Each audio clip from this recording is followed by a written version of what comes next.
दोस्तों, भगवान शिव के बारे में ऐसा कहा जाता है कि भगवान शिव त्रिलोक के आदि और अंत के देवता हैं, जिनके आगे दुनिया की सभी शक्तियां असफल हो जाती हैं। लेकिन क्या आपको मालूम है आखिर भगवान शिव का जन्म कैसे हुआ था? उनकी माता कौन थी? उनके पिताजी का क्या नाम था? उन्होंने किस प्रकार अपनी शिक्षा प्राप्त की और किस किस को शिक्षा दी? अगर नहीं जानते हैं तो चलिए, क्योंकि इस वीडियो के माध्यम से हम आपको इन्हीं सभी सवालों का जवाब देने वाले हैं, इसलिए प्लीज इसे स्किप किए बिना एंड तक जरूर देखिए। दोस्तों, आज सबसे पहले भगवान शिव के जन्म से जुड़ी पहली कहानी यानी शिव पुराण की एक लोकप्रिय कथा के बारे में बताने वाले हैं। शिव पुराण के अनुसार भगवान शिव को स्वयंभू माना जाता है, जिसका मतलब होता है कि भगवान शिव का जन्म स्वयं ही हुआ था। यानी कि इससे एक बात तो साफ हो जाती है कि ना ही भगवान शिव की कोई माता है, ना ही उनके कोई पिता है। इसी कारण से भगवान शिव पंच तत्व से भी परे हैं, जिसके कारण उन्हें मृत्यु का कोई भय नहीं है और उनकी मृत्यु कभी हो नहीं सकती।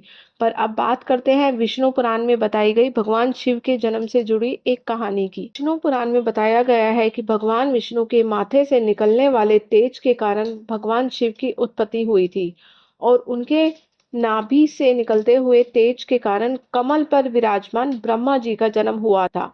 मगर दूसरी ओर भगवान विष्णु के जन्म के बारे में शिव पुराण में बताया गया है कि एक बार की बात है, जब भगवान शिव अपने घुटने मल रहे थे तो उनके घुटनों से निकलने वाले मैल से भगवान श्री विष्णु जी का जन्म हुआ था। पर अगर ऐसा हुआ है तो विष्णु पुराण और शिव पुराण दोनों एक दूसरे से बिल्कुल अलग हैं। इस कथा के अलावा भगवान शिव के जन्म की एक और पौराणिक कथा काफी ज्यादा पॉपुलर है, जिससे शायद आपने बड़े बुजुर्गों से सुना होगा। पर अगर नहीं सुना है तो आपकी जानकारी के लिए बता दें कि एक बार की बात है, जब भगवान विष्णु और ब्रह्मा जी के बीच इस बात पर बहस छिड़ गई कि आखिर इस संसार में सबसे महान कौन है। और जब भगवान विष्णु और भगवान ब्रह्मा इस बात को लेकर बहस कर रहे थे तो एक जलते हुए खंबे के रूप में महादेव उनके बीच में आ गए। दोस्तों, वो दोनों इस रहस्य को नहीं समझ पाए, तभी अचानक से एक आवाज आई जिसने कहा कि जो भी इस खंबे को छोड़ ढूंढ लेगा वही सबसे महान कहलाएगा। ऐसा सुनते ही ब्रह्मा जी ने एक पक्षी का रूप लिया और खंबे का ऊपरी हिस्सा ढूंढने निकल गए। वहीं विष्णु जी भी वराह का रूप लेकर खंबे का अंत ढूंढने निकल गए। बहुत देर तक खोजने के बाद भी दोनों में से किसी को भी खंबे का छोर नहीं मिला और दोनों थककर वापस आ गए। जिसके बाद भगवान शिव अपने असली रूप में आए और फिर भगवान विष्णु और ब्रह्मा जी ने यह मान लिया कि महादेव जी ही सबसे महान है। इनसे बड़ी शक्ति इस दुनिया में कोई नहीं है। इसके साथ ही शिव पुराण में बताया गया है, खंबा इस बात को दर्शाता है ना ही भगवान शिव में आदि है, ना ही उनका कोई अंत है। और एक कारण तो यह भी है कि भगवान शिव को स्वयंभू कहा जाता है, यानी भगवान शिव का कोई अंत नहीं है, ना ही उनका कोई अंत है, ना ही उनका कोई आरंभ है, वे अमर है। अब हम बात करते हैं भगवान शिव से जुड़े एक ऐसे विषय के बारे में जो सबसे ज्यादा प्रसिद्ध है कि क्या भगवान ब्रह्मा भगवान शिव के पिता हैं? जी हाँ, इनकी ये कहानी लोगों के बीच में काफी प्रसिद्ध है।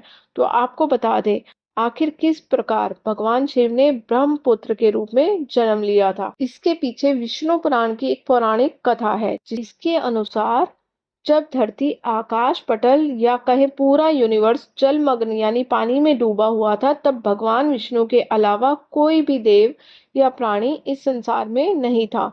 तब केवल विष्णु जी ही जल पर अपने शेषनाग पर लेटे हुए नजर आए। जिसके बाद उनकी नाभि से कमल की दांडी पर ब्रह्मा जी प्रकट हुए और जब भगवान ब्रह्मा और भगवान विष्णु इस यूनिवर्स से संबंधित बातें कर रहे थे, तब भगवान शिव प्रकट हुए। जिसके बाद ब्रह्मा जी उन्हें पहचानने से इनकार कर दिया। इस कारण से भगवान शिव रूठ गए और उनके रूठ जाने के बाद भगवान शिव ने उन्हें दिव्य दृष्टि प्रदान की। ब्रह्मा जी को भगवान शिव की याद दिलाई, जिसके बाद भगवान ब्रह्मा को अपनी गलती का एहसास हुआ और शिव से क्षमा मांगते हुए उन्होंने उनसे अपने पुत्र के रूप में पैदा होने का आशीर्वाद मांगा। जिस कारण से भगवान शिव ने भगवान ब्रह्मा की प्रार्थना को स्वीकार करते हुए उन्हें आशीर्वाद दे दिया। लेकिन इसके बाद जब भगवान ब्रह्मा ने इस सृष्टि की रचना की तो उन्हें एक बच्चे की जरूरत पड़ी और तब उन्हें भगवान शिव का आशीर्वाद ध्यान आया, जिसके लिए भगवान ब्रह्मा ने तपस्या की और बालक के रूप में भगवान शिव उनकी गोद में रोते हुए प्रकट हुए।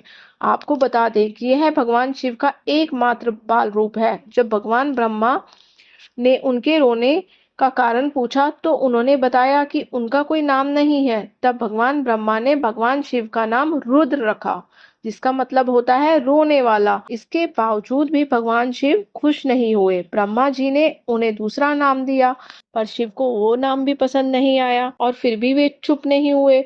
इस तरह शिव को चुप कराने के लिए भगवान ब्रह्मा ने भगवान शिव को 108 नाम दिए, जो रुद्र, सर्व, भाव, उग्र, भीम, पशुपति और महादेव जैसे नाम है। और शिव पुराण के अनुसार उनके ये नाम पृथ्वी पर लिखे गए हैं। इसके बाद आता है श्रीमद् देवी महापुराण की कथा।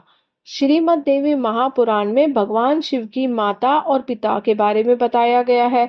श्रीमद् देवी महापुराण के अनुसार देखा जाए तो एक बार जब भगवान नारद जी ने अपने पिता भगवान ब्रह्मा जी से पूछा कि इस सृष्टि का निर्माण किसने किया है, साथ ही भगवान विष्णु, भगवान शिव और उनके माता पिता कौन है, तब भगवान ब्रह्मा जी ने नारद जी को त्रिदेवों के जन्म के बारे में बताया। वो वाकई ही चौंका देने वाली बात थी। दरअसल उन्होंने कहा, देवी दुर्गा शिव स्वरूप ब्रह्मा के योग से ब्रह्मा, विष्णु और महेश का जन्म हुआ था।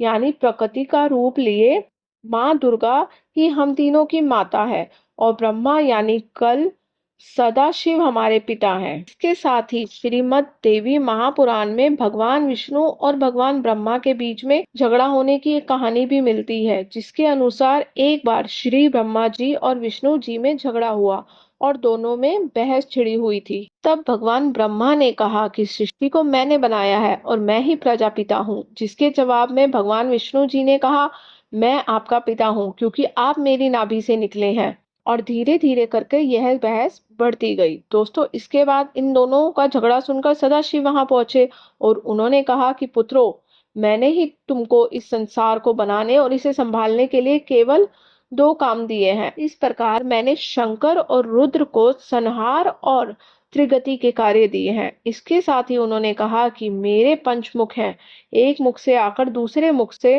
पुकार, तीसरे मुख से मुखर, चौथे मुख से बिंदु और पांचवें मुख से नाद, यानी कि शब्द प्रकट हुए हैं। उन्हीं सभी को एक साथ मिलाकर देखा जाए तो एक अक्षर ओम बनता है, जिसे आज हम सभी भगवान शिव के मूल मंत्र के रूप में जानते हैं। इतना कहने के बाद भगवान ब्रह्मा और विष्णु दोनों ही समझ गए कि भगवान शिव से ज्यादा शक्तिशाली इस दुनिया में कोई नहीं है और दोनों ने भगवान शिव को प्रणाम किया और चले गए। चलिए दोस्तों, जब आप भगवान शिव के बारे में इतना तो जान चुके हैं, तो क्या आपको पता है आखिर भगवान शिव ने किस तरह की शिक्षा प्राप्त की थी और उनके गुरु कौन थे? हम जानते हैं कि शायद इसका जवाब आप में से किसी को पता होगा, पर जिन्हें नहीं पता उन्हें बता दें कि भगवान शिव स्वयं इस संसार के गुरु माने जाते हैं, जिन्होंने संसार में गुरु शिष्य की परंपरा की शुरुआत की थी। लेकिन अगर ये सवाल आता है कि आखिर भगवान शिव के गुरु कौन थे, तो जान लीजिए कि हिंदू धर्म के ग्रंथ कहते हैं कि ब्रह्मा जी और शिव जी इस संसार के सबसे पहले गुरु हैं, जिन्होंने गुरु शिष्य के इस रिश्ते की शुरुआत की थी। जहां भगवान ब्रह्मा ने अपने मानस पुत्रों को शिक्षा प्रदान की थी, वहीं भगवान शिव ने अपने ज्ञान केवल अपने 60 शिष्यों को दिए थे। यानी भगवान शिव साक्ष के गुरु हैं और वे जिन शिष्यों के गुरु हैं उन्हें आज के समय में सप्तऋषि कहा जाता है। तो दोस्तों, यह भगवान शिव के जन्म से जुड़ी हुई कुछ फैक्ट्स आपको कैसे लगे, आप हमें कमेंट में जरूर बताइएगा। साथ ही अगर आपको ये वीडियो पसंद आई हो तो आप दूसरों को भी शेयर कर सकते हैं। तो इस वीडियो को आप लाइक करें, चैनल को सब्सक्राइब करें।